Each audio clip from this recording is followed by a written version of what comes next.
Right, Sheikh, first question coming from the sister side. The question is, what is From the whom? difference? From The sister side. on the sisters, okay? Yeah, coming from the sister side. What is different between the word Ad-Dukhan and An-Nas? And both mean smoke, but why Allah has used two words for the same thing? If it be the something related to the nuclear explosion? What are the two words? Ad-Dukhan and An-Nas. Ad-Dukhan is smoke and An-Nas. Nuhas. Yeah, Nuhas. No, I don't know the answer to that question. I wish I knew. Dukhan is also smoke and Nuhas is also smoke, yeah. It probably is a nuclear scientist. Might be able. What's his name in Islamabad? Sultan Bashir Mahmud. Go ask that question to him. Yeah, I think he'll be able to answer you. The distinction between Dukhan and Nuhas. Yeah, go ahead. Next question is Dajjal from a specific race? Is Dajjal from a specific race? And do his characters resemble any specific person? How can we identify Dajjal? Will someone please repeat for me what the question is? I couldn't hear him. He says, is the Dajjal from a specific race, or what is his background? Okay, is Dajjal from a specific race? The Prophet ﷺ said he would be a Jew. He would be a young man. He'd be powerfully built. He'd have the curls on the side that the Orthodox Jews have. So a human being. But the Qur'an says, our interpretation, he's a jasad. Our conclusion, because I don't want to spend half an hour, is that he appears as a human being. He's in every way that you look at him, he's a human being. But the ruh that Allah breathes into a human being is different from what he has. وَنَفَخْتُ فِيهِ مِنْ رُوحِي. That ruh that we have gives us freedom. We can either go on this road or we can go on that. Gives us the freedom to think. Gives us the freedom to choose. He doesn't have that freedom. So he's everywhere, in every sense, a human being, except internally. Next question. Yeah, the next question is, if the Dajjal appears, we leave our parents and children to fight along with the Mahdi? When Imam al-Mahdi emerges, and he will not emerge until Allah sends him. It's not Iran who will decide when he comes. It is Allah who will decide. And Allah will not send him, in my opinion, until Dajjal has completed his mission.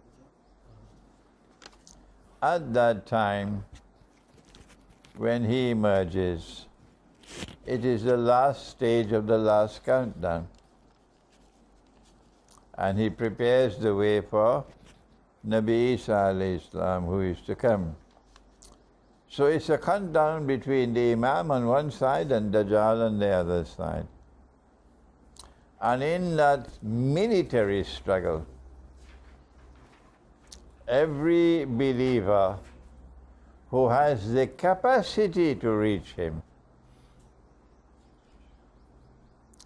and who has the age and the strength for fighting must now take up arms, can go and join the battle. Every believer who has the capacity to reach him. And if you can't understand that, then go to the shop and buy another mind to think with. And who has the age and the strength to be able to join in the fighting battle must go and join that army, which will now liberate the Jaziratul Arab. So Saudi Arabia will return to the way it came from. The leaders of Saudi Arabia. They came from the garbage bin, they go back to the garbage bin. Yes. Next question. Yeah, the question coming from the sister side. What is the relationship between Iblis and Dajjal? Does the Dajjal work for the Iblis, or Iblis is working for the Dajjal? It's there in they Surah. have a separate agenda or the same? It is there in Surah Sad, the answer. Iblis has a whole army of jinn working with him, and they're called the shayateen. So I don't have the capacity to distinguish Iblis from his army. If you know the knowledge, then please let me know. And these shayateen are now obliged to work for Dajjal. And they continue working so long as the minsa'a of the staff is not destroyed. Next question. If Jerusalem is to be the center of the Khalifa state, then what role does Damascus have in the end of times, since Damascus and Syria are mentioned in various hadiths? I'm not hearing the question. Can you help me, please? It's okay, don't repeat it. What did you say? No, you didn't hear it. No, I didn't. You didn't hear it. Did you hear it? Yeah, go ahead, tell me. You better come forward. What would be the role of Damascus and Iraq, you said? Jerusalem. If Jerusalem is to be the center stage of the Khilafah, what is the role of Damascus in all this? With their being mentioned in many hadiths.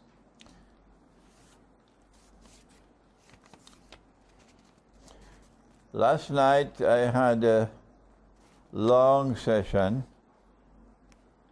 in consequence of which this morning I could only make Salatul Fajr. I'll go back to sleep.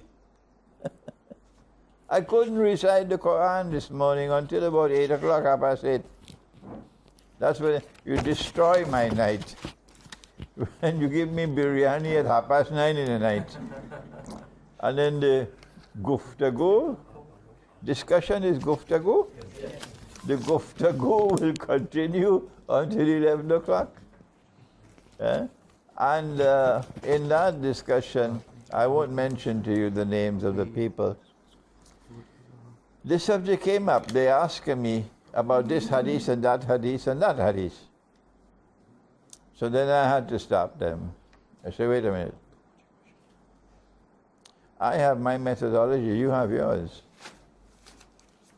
My methodology is that I will not go directly to a hadith for knowledge. I can go to hadith for information, but not knowledge. There's a difference between information and knowledge. Information becomes knowledge when I've tested the hadith. Then it becomes knowledge.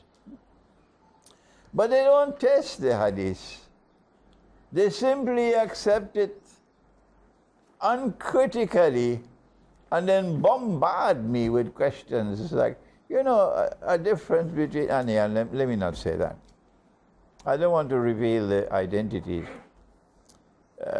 Where's Colonel Ashfaq? Yeah. You have to, first of all, when you want knowledge from a hadith is different from when you want information from a hadith. Colonel Ashfaq is the head of my team here in Lahore. That's why I want him to be present. A difference between mere information and knowledge. When you turn to a hadith for knowledge, you have to test the hadith. If it's mere information you want, I get information from even CNN. You have to use the Qur'an to test the hadith. And that is what I cannot get them to either accept or to do. They refuse to take the Qur'an and give to the Qur'an the status that it is absolute truth, al-haqqul yaqeen. This is not taught in your universities. That the Qur'an is al-haqqul yaqeen, absolute truth. Not the Department of Philosophy. That Allah has protected the Qur'an. Nothing else in the world is protected other than the Qur'an. And that it is with the Qur'an you must fight the greatest of all jihad. Jihad and kabira with the Qur'an. So you have to use the Qur'an to judge the hadith. This is what I cannot get them to accept. I can't mention names because I must show respect for these scholars of Islam. I went yesterday to pay my respects to Dr. Iqbal. I went yesterday to pay my respects to Maulana Abul Ala Maududi, and I found his grave in a state of disrepair. I went yesterday to pay my respects to Maulana Amin Ahsan Islahi. Yeah. So these are men we must respect. Even when we make a difference, it must be done in a very respectful way. I cannot, not Amin Ahsan Islahi, he understood, oh yes, that the Qur'an sits in judgment over the hadith. That's why I honor this man so much. Amin Ahsan Islahi, rahimahullah. Lahore ka rehne wale. And when you have studied the Qur'an as the Qur'an ought to be studied, the methodology for study of the Qur'an, you know, you use the wrong methodology, guess what's going to happen? You will declare, as I was ready to declare when I was 17, Iblis is an angel. Yeah. And when you use the correct methodology, then you realize, Toba, I made a big mistake. That is why you must use right, correct methodology for study of the Qur'an. When you've done that work, and this is the greatest gift I ever got in my life,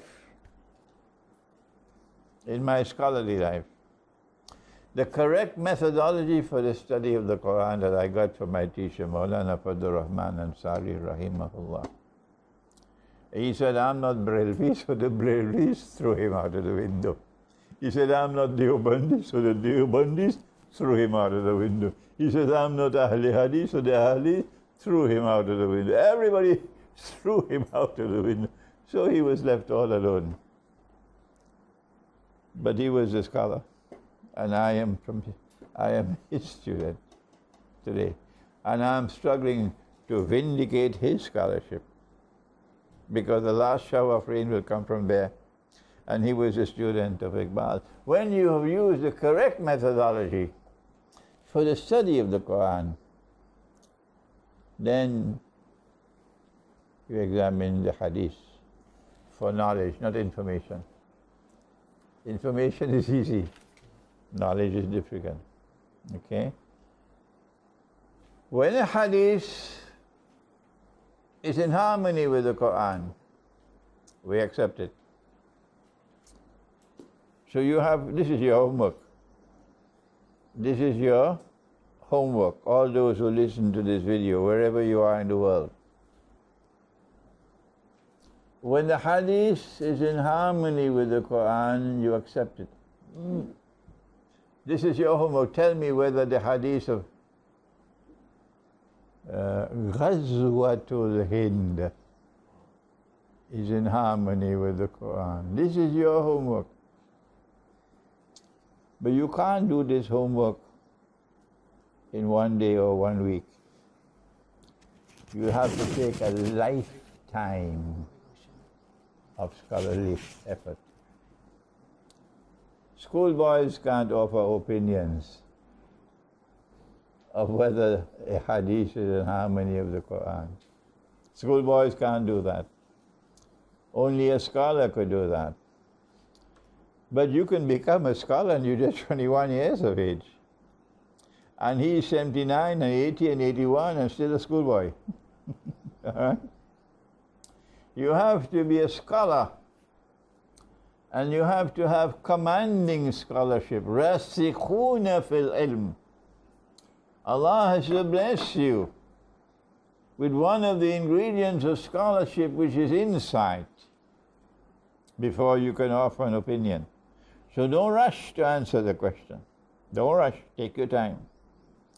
Is the hadith of Ghazwatul Hind in harmony with the Qur'an? They have not even studied the subject, and they already accept it. That's their scholarship. Ours is different. Or is the hadith of Ghazwatul Hind in conflict with the Qur'an? That's your homework to do. Wherever this video goes, this is your homework. But what happens when a hadith is neither in harmony nor in conflict? As many hadiths are like that. And what do we do? Here is my answer. I gave it last night. When a hadith is neither in harmony nor in conflict, we will accept it. But we will never use that hadith for knowledge. We can use it for information. It can be valuable as information, but not as knowledge. You cannot divide the Muslims over such a hadith, a boxing match, and you have this sectarian movement of a Deobandi Brelvi boxing match, Shia Sunni boxing match. Leave me out of that. Tamasha is a game, Tamasha? Yes. Tamasha, yeah. What? Leave me out of that Tamasha. I'm learning some Urdu, here. Leave me out of that Tamasha. Huh? I hope I'm using the correct word. And you do not divide the Muslims. Nor are you going to build a house of knowledge over such a hadith. Nor are you going to construct law on the foundations of such a hadith. So it's there and valuable as information, not as knowledge. So now about Damascus, there is a hadith that Nabi Isa alayhi salam will descend in Damascus. And the Imam will be in Damascus. And I asked myself, why Damascus? He left in Jerusalem, why isn't he coming back in Jerusalem?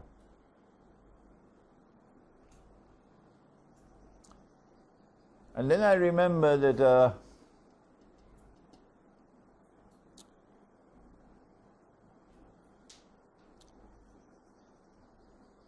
when the Messiah was to come the first time,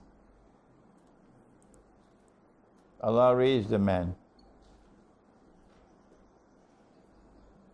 and gave him a name not given to anyone else in history.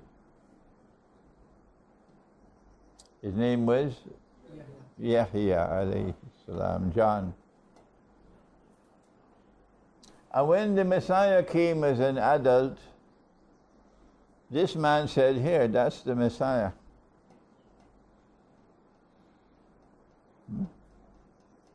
And history repeats itself when the Messiah is to come back the second time.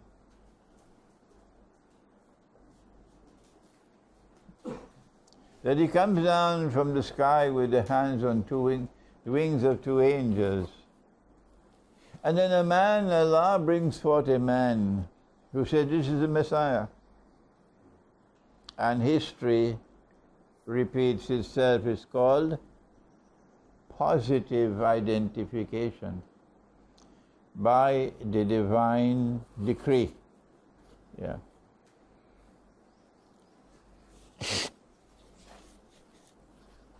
That man was John the Baptist. This man is the Imam Mahdi. So why Damascus? And then I remembered that John the Baptist, his head is buried in that masjid.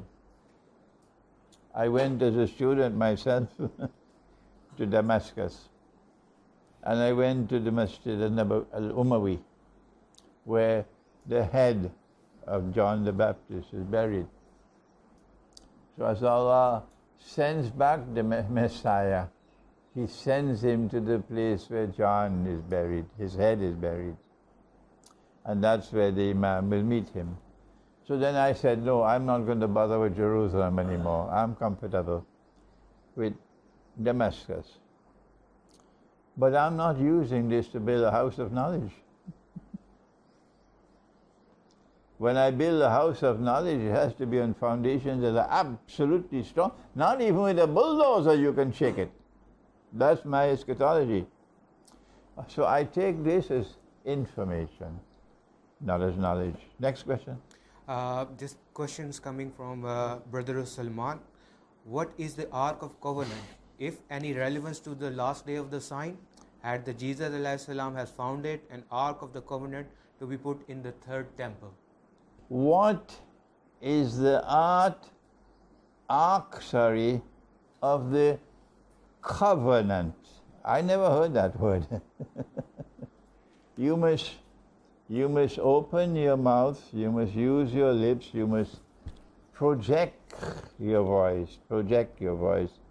When I was 21, I used to talk in a way nobody could understand me. I went to Egypt at 21. I spoke in what I thought was English. No Egyptian could understand me. I had to learn to speak all over again. Separate my words, pronounce my words distinctly and clearly. So Allah sent me to Egypt at 21 so I could learn to become a speaker. The Ark of the Covenant is something connected with Musa alayhi salam. And the angels used to take it when they went into battle. But this is not, for me, a subject on which I have studied and I'm able to offer any opinion. Next question. This question is not related with the topic, but the brother is asking, Dr. Israr Ahmed said, we cannot change the system in Pakistan through the electoral process, but through the revolution. What is your recommendation? When the word revolution is used, it is normally associated with the use of force to bring change.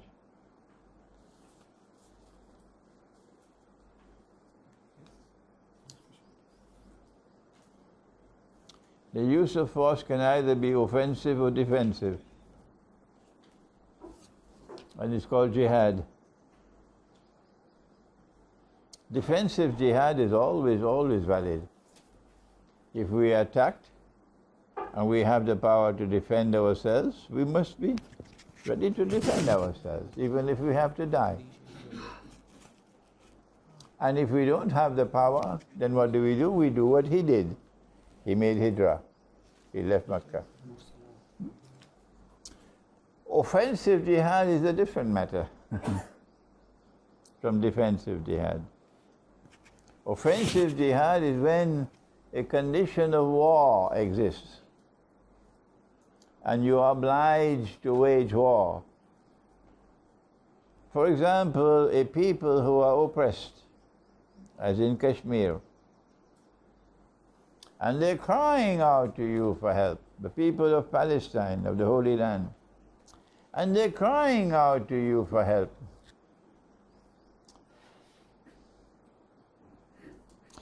وَمَا لَكُمْ, what's wrong with you, says Allah?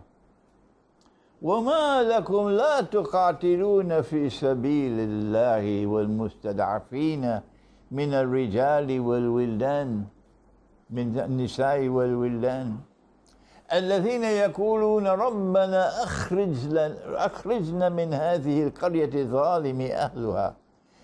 A people who are oppressed and are crying out for help, send help to us. We, the helpless men, women and children who are oppressed in this wicked land, send someone to help us. And Allah says, what's wrong with you? Why don't you go and fight? Good? This is Jihad, where you take the decision to go out, to liberate the oppressed. But you do not take up arms to liberate the oppressed until they ask you to come to liberate them. And when they ask you to come to liberate them, let me speak slowly so it sinks down. When they ask you to come to liberate them, then you can go. You don't go taking your arms to them without being invited to come. And when you liberate that land, the oppressed will all welcome you. And they will thank Allah that you came and liberated them. And when you've liberated that land will be a land of peace. And the snake would not know which corner to go and hide his head. Do I need to talk any more about Hindu India? Or have you have Panch rupiah of knowledge to be able to understand the bitterness and the hatred and the abiding hostility, and Modi is capturing the whole land with ever-increasing hatred for you. He's succeeding. Every day that passes by, he's succeeding. Why do the Hindus hate you so much? Did you get an invitation to go and rule over India? Huh? If you get it, would you kindly show me the invitation card? Huh? Is it shocking for you that I should speak like this? Show me the invitation card. If you went to India peacefully, with a heart that was beating spiritually, and you preached Islam to the Hindus and they became Muslims, it would not leave hatred and bitterness and hostility. Or when you go to India with a sword and you conquer India and you now rule over India, whether you are ruling with justice or injustice is irrelevant to me. Don't bring that nonsense to me. You did not invite you. You came with the sword and you conquered. And if you have a chance, you'll go back again and conquer them. And you'll be proud of what you're doing. May Allah protect this ummah from such misguided people. Amen. Who believe that they came with a sword to conquer the world in the name of Islam. On Judgment Day, they have a surprise coming for them. All right? So the hatred and the enmity and the hostility that is there in India and in the Balkans and in Russia because of the Mughal Empire and the Ottoman Empire. Don't come to me and tell me of all the good things that the Ottoman Empire did. Don't insult my intelligence. Take that garbage elsewhere. I'm sorry I have to raise my voice because you talk and talk and talk and talk and talk. They are a people who will never change. So I'm moving on with them. You go your way. It is when you are invited to come and fight and liberate the oppressed, then you do that. And Kashmir is begging us. Kashmir is begging us. We are being oppressed. Palestine is begging us. We are being oppressed. Okay? No Muslim country intervened in Kashmir, none. No Muslim country intervened in Palestine, none. Only Putin in Russia. Only he intervened recently. Not Erdogan. Not Imran Khan. Putin's foreign minister, Lavrov, met with the US foreign secretary and told him what he told him. And then the US foreign secretary contacted Netanyahu, and then Israel stopped. So it was Putin who intervened. Can we intervene militarily? Can we wage jihad to liberate the Holy Land? Answer: when I arrived in Pakistan in 1964, I found that you had a rope around your neck, but it wasn't tight. And I come back 55 years later, and I find the rope is still around your neck, but now it's very tight. And is this called progress?